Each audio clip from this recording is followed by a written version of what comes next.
അങ്ങനെ ഫൈനലി നമ്മളും പോവാണ് ലോക കാണാൻ. എൻ്റെ പൊന്നി, ഒരു കൊട്ട എക്സൈറ്റ്മെന്റിലാണ് ഞാൻ ഈ പടം കാണാൻ പോകുന്നത്. പിന്നല്ലാണ്ട് ഇങ്ങനത്തെ റിവ്യൂ എല്ലാം കണ്ട ആർക്കങ്ങ് മനസ്സമാധാനം എനിക്ക് വീട്ടിലിരിക്കാൻ പറ്റുമോ? നമ്മൾ ഈ ഓവർ എക്സൈറ്റ്മെന്റും എക്സ്പെക്ടേഷനും കൊണ്ട് പോയിട്ട് ലാസ്റ്റ് അത്രക്കൊന്നും ഇല്ലെങ്കിൽ സങ്കടമാവും എനിക്കറിയാം. അതും പോരായിട്ട് ഇനി എങ്ങാനും 5 മിനിറ്റ് ലേറ്റ് ആയി പോയാലോ എന്നുള്ള പേടിയിൽ അരമണിക്കൂർ നേരത്തെ വന്ന നമ്മളാണ് ഇവിടെ ഹീറോസ്. പക്ഷേ each and everything worth it എന്ന് പറയുന്ന പോലെ പടം അടിപൊളിയായിരുന്നു.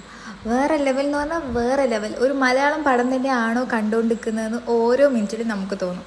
ഒരു ഹോളിവുഡ് ലെവൽ സിനിമാറ്റോഗ്രഫിയിൽ ഒരു മലയാള സിനിമ എന്ന് പറയുമ്പോൾ ഇത് കണ്ടപ്പോൾ ഇല്ലേ, ശരിക്കും ഒരു മലയാളി എന്നുള്ള രീതിക്ക് നമ്മളെ ഫിലിം ഇൻഡസ്ട്രീനെ കുറിച്ച് ആലോചിക്കുമ്പോൾ ഭയങ്കര പ്രൗഡ് ഫീലിംഗ് ആയിരിക്കും. അതിലുള്ള ഓരോ BGM-ഉം കല്യാണി പ്രിയദർശൻ്റെ ഫൈറ്റും ലുക്സും ഗൂസ് ബംസ് ആണ് മക്കളെ, ഗൂസ് ബംസ്. ഈ ഒരു പടം തിയേറ്ററിൽ പോയി കണ്ടില്ലെങ്കിൽ പിന്നെ ഏത് പടം കാണാനാണ്? അങ്ങനെ പടമൊക്കെ കണ്ടൊരു മന്തിയൊക്കെ കഴിച്ചപ്പോഴാണ് ഡേ അങ്ങ് കംപ്ലീറ്റ് ആയ പോലെ നമുക്ക് തോന്നിയത്. ഇനിയിപ്പോൾ വീഡിയോ ഇഷ്ടപ്പെട്ടവർ കമൻറ്റ് ചെയ്യുക, ലൈക്ക് ചെയ്യുക, ഷെയർ ചെയ്യുക, സബ്സ്ക്രൈബ് ചെയ്യുക, എന്തെങ്കിലുമൊക്കെ ചെയ്യാം.